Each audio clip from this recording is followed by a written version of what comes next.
زکوٰۃ کے بارے میں ہے۔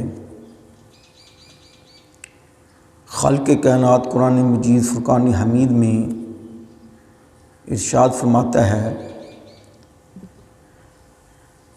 مثل الذین ينفقون اموالهم فی سبیل اللہ، مثال ان کی جو خرچ کرتے ہیں اپنے مالوں کو اللہ کے راستے میں، کمثل حبۃ، مثال اس دانے کی طرح ہے، اس دانے کی مثل ہے، انبتت سبع سنابل فی کل سنبلۃ مئۃ حبۃ، کہ جس سے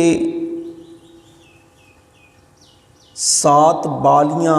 اگتی ہیں، یعنی مثال اس دانے کی ہے جس سے 7 بالیاں اگتی ہیں، 7 سٹے نکلتے ہیں، کل سنبلۃ مئۃ حبۃ، اور ہر سٹے میں، ہر بالی میں 100 دانے ہیں، واللہ یضاعف لمن یشاء، اور اللہ دگنا کرتا ہے جس کے لیے چاہتا ہے، واللہ واسع علیم، اور اللہ وسعت والا اور علم والا ہے۔ الذین ينفقون اموالهم فی سبیل اللہ، وہ لوگ جنہوں نے اللہ کے راستے میں اپنے مالوں کو خرچ کیا، ثم لا یتبعون ما انفقوا منا ولا اذى، تو خالق کائنات فرماتا ہے پھر انہوں نے اس خرچ پر نہ تو احسان جتلایا اور نہ ہی کسی کو اذیت دی، لہم اجرہم عند ربہم ولا خوف علیہم ولا ہم یحزنون، تو خالق کائنات فرماتا ہے کہ ان کے لیے کیا پھر ملے گا؟ فرمایا کہ ان کے لیے اللہ کے نزدیک، ان کے رب کے ہاں اجر ہے، ولا خوف علیہم، اور نہ ہی ان پر کوئی خوف ہوگا، ولا ہم یحزنون، اور نہ ہی وہ غمگین ہوں گے۔ قول معروف و مغفرۃ خیر من صدقۃ یتبعها اذى، خالق کائنات فرماتا ہے اچھا قول اور مغفرت، یعنی معاف کر دینا، اچھی بات کر دینا، یہ بہتر ہے اس صدقے سے جس میں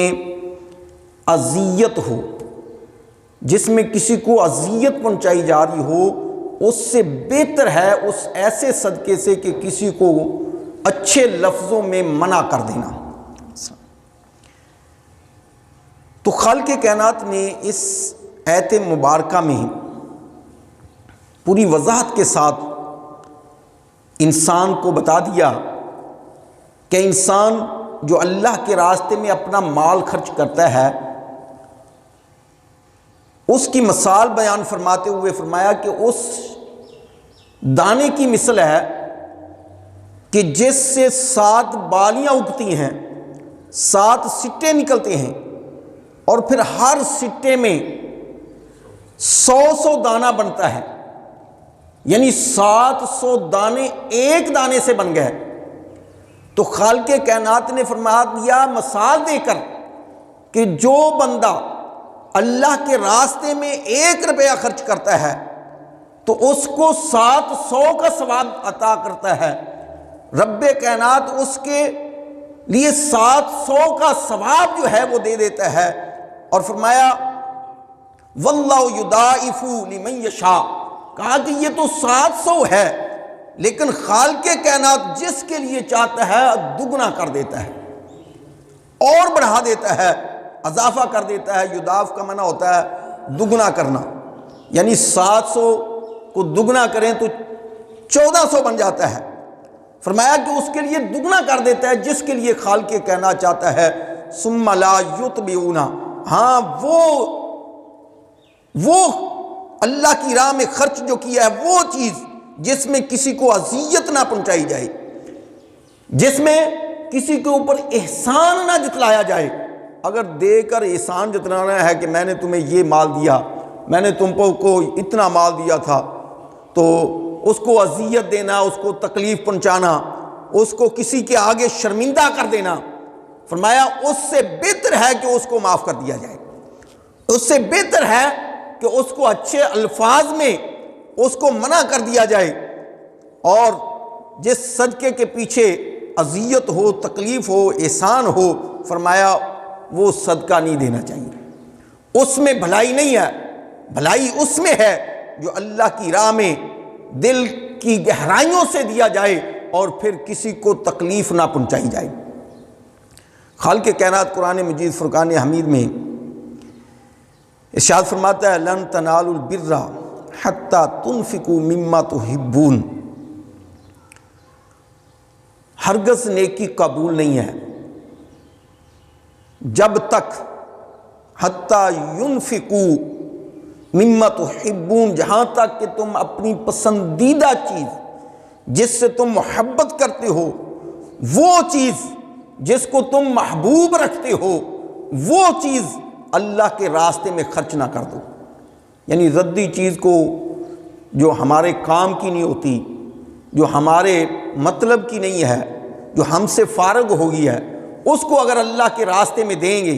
کہ یہ فی سبیل اللہ دے دو، کسی غریب کو دے دو، کسی یتیم کو، ہاں اگر ضائع کرنے سے بہتر ہے کہ دے دیا جائے، اس چیز کو ضائع کرنے سے بہتر ہے کہ چلو کوئی غریب اس سے فائدہ اٹھا لے، لیکن ثواب اس کا زیادہ ہے جو چیز محبوب ہو، جو خود بھی پسند کرتا ہو اور پھر وہ دوسروں کے لیے بھی پسند کرے، وہ چیز جو ہے وہ محبوب ہوتی ہے، اس کا اجر جو ہے وہ خالق کائنات پھر اس کو دگنا تگنا چگنا اپنی مرضی کے مطابق جو ہے وہ عطا فرماتا ہے، اس کی نیت کے مطابق، کہ جس طرح کی انسان کی نیت خلوص والی ہوتی ہے تو خالق کائنات بھی اس کو اپنی رحمت سے نواز دیتا ہے، اور جس کی نیت میں کچھ فطور ہوتا ہے، اندر سے جل کر دیتا ہے، تو خالق کائنات بھی اس کو اسی طرح کا اجر عطا فرماتا ہے۔ تو حضرات محترم رب کائنات نے فرمایا کہ سب سے جو بہترین چیز تمہیں محبوب چیز لگتی ہے وہ چیز اللہ کے راستے میں دو، تو پھر تمہاری وہ چیز قبول ہے، اور ورنہ ادروائز جو چیز جو ہے جو دل جلتے ہوئے دی جائے وہ قبول نہیں ہے۔ خالق کائنات نے قرآن مجید فرقان حمید میں فرمایا وما تنفقوا من شیء فإن اللہ بہ علیم، اور جو تم خرچ کرتے ہو من شیء کسی بھی چیز سے، فإن اللہ بہ علیم، اللہ عز و جل بے شک اس کو جانتا ہے۔ یعنی جو بھی چیز تم خرچ کرتے ہو، خفیہ طور پہ کسی غریب کو دیتے ہو یا ظاہری طور پر تم کسی غریب کو دیتے ہو، تو خالق کائنات اس کو جانتا ہے۔ رات کے اندھیرے میں تم کسی غریب کی یتیم کی مدد کر کے آتے ہو تو خالق کائنات اس کو جانتا ہے۔ رب کائنات جو دل سے بات اٹھتی ہے اس کو بھی جانتا ہے، اور جو تم دے رہے ہو خالق کائنات اس کو بھی جانتا ہے۔ حدیث مبارکہ ہے حضرت علقمہ رضی اللہ تعالی عنہ سے حضور علیہ الصلوۃ والسلام نے ارشاد فرمایا تمہارے اسلام کا پورا ہونا یہ ہے کہ اپنے مال کی زکوٰۃ جو ہے وہ ادا کرو۔ اسلام کا پورا ہونا یہ ہے، حضور علیہ الصلوۃ والسلام کا فرمان۔ جب تم، اس کا مطلب ہے زکوٰۃ جب ہم نہیں دیں گے تو اسلام کامل نہیں ہے، مکمل نہیں ہے۔ اسلام تب پورا ہوگا جب ہم زکوٰۃ ادا کریں گے۔ اسلام کے جو بنیادی چیزیں ہیں، مثال کے طور پہ کلمہ ہے، نماز ہے، زکوٰۃ ہے، روزہ ہے، حج ہے، یہ اسلام کے بنیادی اصول ہیں، بنیادیں ہیں، یہ 5 ستون ہیں۔ اگر ایک ستون کو بھی ہٹا دیا جائے تو وہ جو بنیاد بنی اوپر چھت ہے وہ کمزور ہو جائے گی، گرنے کا خطرہ ہے کہ ایک سائڈ پہ پلر نہیں ہے، وہ ستون ختم کر دیا ہے۔ تو اسی طرح یہ بھی کلمہ، نماز، زکوٰۃ، روزہ اور حج، یہ بھی اسلام کے ستون ہیں۔ اگر ہم نماز کو ادا نہیں کرتے تو گویا کہ ہمارا ایمان ابھی مکمل نہیں ہے، پورا نہیں ہے۔ اگر ہم کلمہ نہیں پڑھتے تو پھر تو سرے سے ہی نہیں ہے، اگر کلمہ نہ پڑھو تو پھر تو سرے سے ہی نہیں ہے۔ اور اسی طرح زکوٰۃ جو بندہ نہیں دیتا وہ بھی ایمان کامل نہیں ہے۔ ہاں اگر وہ بالکل ہی انکار کر دیتا ہے پھر تو کفر میں آتا ہے، اس نے کفر کیا، کیونکہ قرآن مجید فرقان حمید کا حکم ہے۔ اور اسی طرح روزہ ہے، اس کا انکار کرنے والا کافر، لیکن جو رکھتا نہیں ہے وہ اپنے اسلام کو پورا نہیں کر رہا، اس کا اسلام پورا نہیں ہے، ابھی ادھورا ہے، کمزور ایمان ہے۔ اور اسی طرح حج، جس کے پاس مال ہے وہ حج نہیں کرتا، تو گویا کہ اس کا مال بھی ابھی پورا نہیں ہے، اس کا ایمان بھی ابھی پورا نہیں ہے، اور ایمان میں بھی ابھی پختگی نہیں ہے، کیونکہ وہ اسلام کے جو اصول ہیں ان کو اپنا نہیں رہا۔ اس لیے پیارے آقا علیہ الصلوۃ والسلام نے ارشاد فرمایا تمہارے اسلام کا پورا ہونا یہ ہے کہ اپنے اموال کی زکوٰۃ ادا کرو، اپنے مال کی زکوٰۃ ادا کرو۔ حضرت ابن عمر رضی اللہ تعالیٰ عنہ سے روایت ہے، آپ فرماتے ہیں کہ حضور علیہ الصلوۃ والسلام نے ارشاد فرمایا جو اللہ اور رسول پر ایمان لاتا ہے وہ اپنے مال کی زکوٰۃ ادا کرے۔ جو اللہ اور اس کے رسول پر ایمان لاتا ہے، ایمان رکھتا ہے، وہ اپنے مال کی زکوٰۃ ادا کرے اور حق بات کہے اور اپنے مہمانوں کی تکریم کرے، عزت کرے، اکرام کرے۔ یہ حدیث مبارکہ ہمیں بتا رہی ہے کہ جو اللہ اور اس کے رسول پر ایمان لاتا ہے اس کے لیے ضروری ہے کہ وہ اپنے مال کی زکوٰۃ دے، اور جو بندہ اپنے مال کی زکوٰۃ ادا نہیں کرتا تو اس کا مطلب ہے کہ وہ صحیح طریقے سے اللہ اور اس کے رسول پر ایمان نہیں لایا، اس نے پیارے آقا علیہ الصلوۃ والسلام کے اس فرمان کو پس پشت ڈال دیا ہے، اس نے اس کے اوپر عمل نہیں کیا، تو اس لیے اس کا ایمان جو ہے وہ اللہ اور اس کے رسول پر ابھی کامل نہیں ہے۔ اگر کامل ہوتا تو وہ اپنے مال کی زکوٰۃ دیتا۔ اور اسی طرح حضرت انس بن مالک رضی اللہ تعالیٰ عنہ ارشاد فرماتے ہیں کہ اپنے مال کی زکوٰۃ نکال، وہ تجھے پاک کرنے والی ہے۔ جو بندہ اپنے مال کی زکوٰۃ نکالتا ہے تو وہ جب زکوٰۃ نکال دیتا ہے اس کا مال بھی پاک ہو جاتا ہے، وہ بھی پاک ہو جاتا ہے۔ جب مال پاک ہو گیا تو وہ بھی پاک ہو گیا، اس کے ذمے بھی جو گناہ تھے وہ بھی جھڑ گیا۔ خالق کائنات نے اس کے وہ دیے ہوئے مال کی وجہ سے جو اس نے اللہ کی رضا کے لیے دیا ہے، جو پیارے مصطفیٰ صلی اللہ علیہ وسلم کی رضا کے لیے مال دیا ہے، جو اس نے یہ سمجھ کر دیا ہے کہ مصطفیٰ نے فرمایا ہے اور قرآن میں آیا ہے، یہ سمجھ کر جب اس نے مال سے زکوٰۃ نکال کر غریبوں، یتیموں، مسکینوں کو عطا کر دی تو گویا کہ اس نے مال کو بھی پاک کر لیا ہے اور اپنے آپ کو بھی پاک کر لیا ہے۔ اسی طرح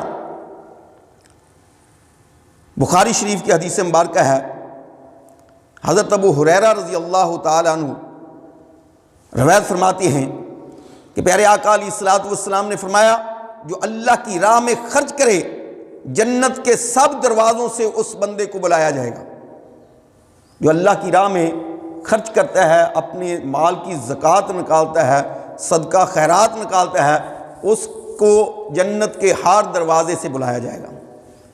جنت کے ہر دروازے سے اس کو آواز آئے گی کہ آ فلاں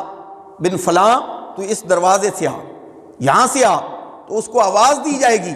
اور پھر اس کو جنت میں داخل کیا جائے گا۔ اسی طرح بخاری شریف کی حدیث مبارکہ ہے، حضرت ابو ہریرہ رضی اللہ تعالیٰ عنہ آپ ارشاد فرماتے ہیں کہ پیارے آقا علیہ الصلوۃ والسلام نے فرمایا جس کو اللہ نے مال دیا اور وہ مال کی زکوٰۃ ادا نہ کرے تو خالق کائنات کے پیارے حبیب صلی اللہ علیہ وسلم فرماتے ہیں کہ اس کا مال گنجے سانپ کی صورت میں ہوگا اور اس کی 2 آنکھیں ہوں گی، یعنی ماتھے پر 2 آنکھوں کے نشان بنے ہوں گے، اور وہ اپنے مالک کو ڈسے گا اور کہے گا کہ یہ ہے، میں ہوں تمہارا وہ مال جس کو تم سنبھال کر رکھا کرتے تھے، جس کو تم جوڑ کر رکھا کرتے تھے اور اس سے زکوٰۃ ادا نہیں کرتے تھے۔ ہمارے ہاں یہ ہوتا ہے کہ ہم مال کی زکوٰۃ نکالتے ہیں اور اس کو ہم، آج کل جو میڈیا کا دور آ گیا ہے، واٹس ایپ، فیس بک، اس کے اوپر ہماری کوشش ہوتی ہے کہ ہم تصویر بنا کے دیں کہ ہم نے خدمت کی ہے لوگوں کی، ہم نے غریبوں کو پیسہ دیا ہے، یہ ایسا نہیں کرنا چاہیے۔ میں کہتا ہوں مال کے 3 حصے کیے جائیں، جو زکوٰۃ کا مال ہے نا اس کو نکال کے اپنے مال سے زکوٰۃ الگ کر کے جتنا پیسہ بنے اس کے 3 حصے کیے جائیں، اور 1 حصہ جو ہے وہ اپنے رشتہ داروں کو دیا جائے، جو رشتہ داروں میں غریب ہیں ان کو دیا جائے، کوئی جو یتیم ہے اس کو دیا جائے، جو بیوہ ہے اس کو دیا جائے، اور 1 حصہ جو ہے وہ اپنے دوست احباب میں تقسیم کر دیا جائے اگر ان میں کوئی غریب ہے، اور تیسرا حصہ جو ہے وہ باہر کے جو لوگ ہیں یا دینی مدارس ہیں ان کو دیا جائے، تاکہ وہاں سے جو غریب بچے پڑھنے آتے ہیں یا لوگ اس سے فائدہ اٹھا رہے ہیں دینی مدارسوں کو مضبوط کرنے کے لیے، ان کو مال جو ہے وہ تیسرے حصے کا دیا جائے۔ اگر ہم ایسے زکوٰۃ کا پیسہ نکالیں گے تو یقیناً ہمارے عزیز و اقربا دوست احباب جو ہے وہ خوشحال ہوں گے۔